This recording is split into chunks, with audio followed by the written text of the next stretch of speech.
हिंदू धर्म में तुलसी जी को पूजनीय माना जाता है। कहा जाता है कि इनकी पूजा करने से मनुष्य सभी पापों से मुक्ति पाता है।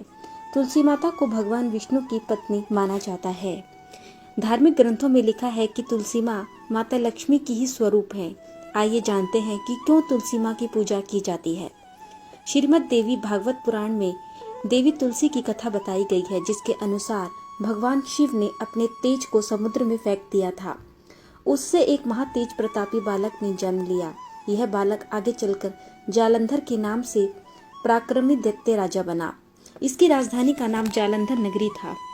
इसी महाराक्षस जालंधर का विवाह आगे चलकर वृंदा नाम की एक युवती से हुआ।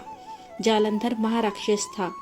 अपनी सत्ता के मद में चूर होकर उसने मां लक्ष्मी को पाने की कामना से युद्ध किया, परंतु समुद्र से ही उत्पन्न होने के कारण माता लक्ष्मी ने उसे अपने भाई के रूप में स्वीकार कर लिया।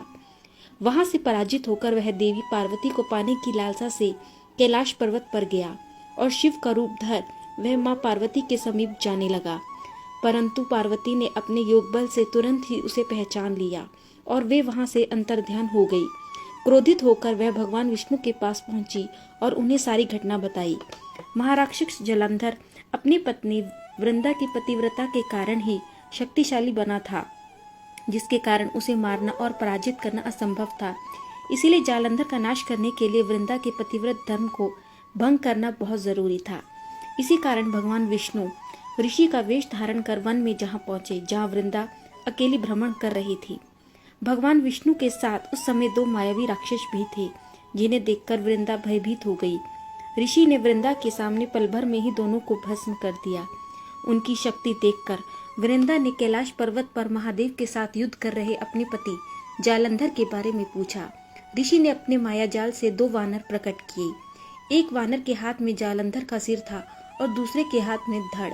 अपने पति की यह दशा देखकर वृंदा बेहोश हो गई और होश में आने पर उसने ऋषि से प्रार्थना की कि वह उसके पति जालंधर को जीवित कर दे। ऋषि रूपी भगवान विष्णु ने अपनी माया से पुनः जालंधर का सिर धड़ से जोड़ दिया, परंतु उसी समय वे स्वयं उसके शरीर में प्रवेश कर गए। वृंदा को जरा भी इस बात के छल के बारे में नहीं पता चला।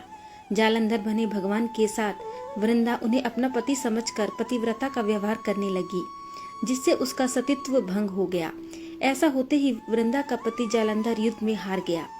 वृंदा को जब इस सारी घटना का और षड्यंत्र का पता चला तो उसने क्रोध में आकर भगवान विष्णु को शिला होने का श्राप दे दिया तथा वह स्वयं सती हो गई। जहाँ वृंदा भस्म हुई वहाँ तुलसी का पौधा उगा।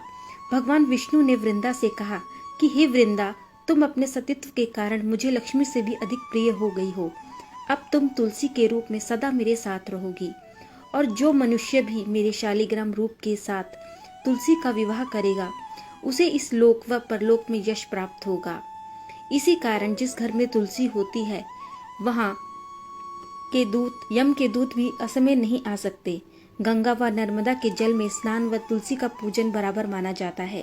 कहा जाता है कि जो मनुष्य तुलसी व आंवलों की छाया में अपने पितरों का श्राद्ध करता है उसके पितर मोक्ष को प्राप्त हो जाते हैं। ये भी माना जाता है कि तुलसी का पौधा घर में लगाने मात्र से ही तथा पूजा करने से बहुत से प्रकार के वास्तु दोष और नकारात्मक ऊर्जा दूर हो जाती है। साथ ही माता लक्ष्मी की हमेशा कृपा उन पर बनी रहती है।